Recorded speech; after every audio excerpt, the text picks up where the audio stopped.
Gracias, señora Herrero. Indudablemente no son las verdaderas razones, permítame que lo dude.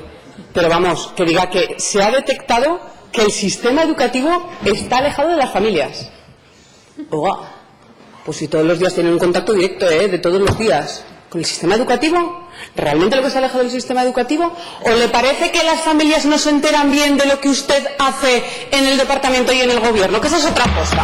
Esa es otra cosa. Que me diga usted que siente que las familias no conocen bien la información de la política educativa que lleva. Y entonces usted quiere decírselo. ¿Empezamos a mandar cartas todos? ¿Van a hacerlo todos? Ahora cada cosa que hagan, ¿van ustedes a dirigirse a los ciudadanos a contarles las cosas? ¿Las buenas y las malas también? ¿O solo las buenas?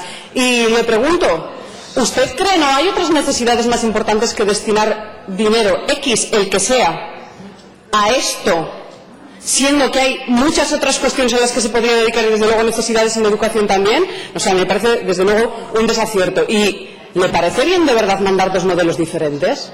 ¿No tiene valor a decirles a todos lo mismo? Y en todo caso, haber dicho a cada centro, si usted quiere decir a cada centro lo que se invierte en ese centro, haberlo dicho a todos y que hubieran tenido la información de su centro y también de los otros centros, para saber y entonces comparar de verdad. Porque ustedes hablan aquí mucho de igualdad, pero realmente ustedes no trabajan por la igualdad. Ustedes se segregan continuamente, hasta para mandar una carta a los niños, que no a los padres. Además les mandan una carta diferente en función de a dónde van y les dicen cosas distintas. ¿Cuál es el objetivo de verdad? ¿Contentar a su público?